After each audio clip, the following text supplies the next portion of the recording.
આ વાત વ્યવહાર પ્રસંગ હંધુય અને ઘરના કામકાજથી માંડીને ખેતરના કામકાજ. પણ હું આ વાતની તારા જીવનમાં કદર થાય ખરી?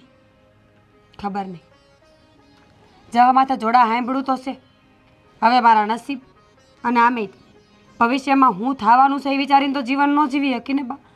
જીવન જીવવા માટે આપણે સ્થિર રહેવું પડે. અટાણની પરિસ્થિતિ કેમ સંભાળવી ને એ જોવું પડે. આગળ તો ઈશ્વર બેઠો જ છે. એક વાત કહું, હું તને આટલી વાર આવીને આટલી વાર સમજાવીશ ને, પણ તારા મોડામાંથી મગનું નામ મરી નથી પડ્યું. એક જ વાત, મારો ધણી ભણી ગણીને આગળ આવે એટલે હું રાજા, એમ જ ને? પણ તને હું વાંધો છે કે તું આમ કરે? એ બાયજી મને ભણવાની સલાહ આપી આપીને થાકી ગઈ. આજે એના જમાઈને ભણવાની કા ના પાડે? ના નથી પાડતી બેટા. હું એમ કહું છું કે જિંદગી જીવવી જોઈએ, સમજી? બીજું કાંઈ નહીં.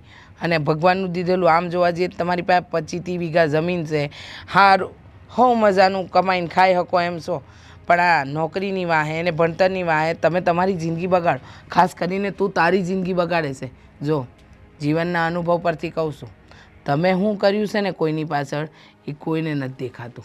પણ હા, જ્યારે એ કાંઈક કરશે ને ત્યારે હંધી દુનિયા વાત કરશે કે એને તો આના માટે આ કર્યું. કારણ કે કપરી પરિસ્થિતિ કોઈને નથી દેખાતી. બસ જે ચમકતી લાઇટો અને ચમકતા સિતારા હોય ને એની સામે જ લોકોની આંખો અંજાય. એ જિંદગીમાં ભૂલતી નહીં, સમજી? હશે. અને તું ખાવાનું થોડું રાખ. આ તારું શરીર તો જો દિવસે ને દિવસે લેવાતું ગયું. બસ હવે બહુ બોલા બાપા. હવે અંદર આવીને બેહો શાંતિથી, એટલે હું બીજા કામ કરું. સા પીને મારે જવું જ છે હો. પણ અટાણે જમાઈ ક્યાં છે એ તો કે? લાઇબ્રેરીએ વાંચવા ગયા એમ કહેતા હતા. કર્યો તો ફોન ઘડીક પહેલાં, અને એમ કહેતા હતા કે બહુ વાર લાગશે એટલે ખાઈ લેશે, ઉપાધિ ન કરતી. સારું, એ જ કહું છું, ખા.